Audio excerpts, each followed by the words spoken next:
मार्च रोजी रात्री जेवण झाल्यानंतर चैतन्य जाधव हा पाणी पिण्यासाठी म्हणून वॉटर कूलर शेजारी गेला। त्याचा मित्र अक्षय सूर्यवंशी सुद्धा त्याच्या सोबत होता। माहितीनुसार वॉटर कूलरचं नीट थंड होत नसल्यानं चैतन्यनं त्याची पिन पुन्हा एकदा सॉकेटमध्ये लावली, मात्र नळाला स्पर्श करताच त्याला जोरदार शॉक लागला आणि तो तिथेच चिकटला।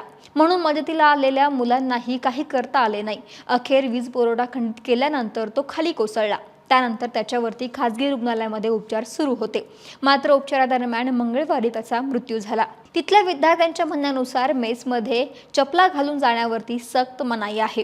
अनवणी पायाने पाणी पिण्यासाठी गेलेल्या चैतन्यला चपला नसल्यामुळे शॉकचा फटका आणखी तीव्रतेने बसला अशी शक्यता वर्तवण्यात येते। 14 मार्चला चैतन्यला मेसमधील वॉटर प्युरिफायरचा शॉक लागला होता। त्यानंतर त्याला रुग्णालयातील पुण्यातील जहांगीर रुग्णालयामध्ये दाखल करण्यात आलं होतं।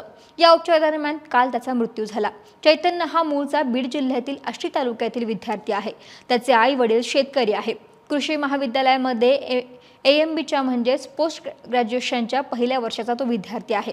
महाविद्यालयातील काळात तो मेसचा माजी कमिटी मेंबर म्हणूनही काम करायचा। मेसची व्यवस्था सुरळीत चालावी यासाठी तो नेहमी प्रयत्नशील असायचा, पुढाकारही घ्यायचा।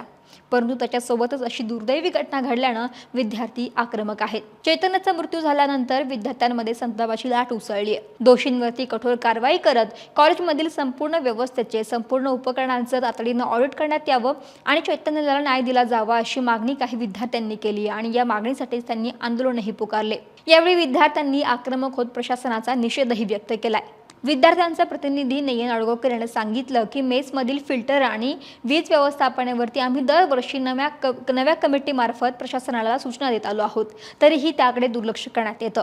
धक्कादायक बाब म्हणजे आजही काही ठिकाणी करंट लागला असल्याच्या तक्रारी समोर येत आहेत, परंतु तरी सुद्धा कॉलेज प्रशासन याकडे साफपणे दुर्लक्ष करते।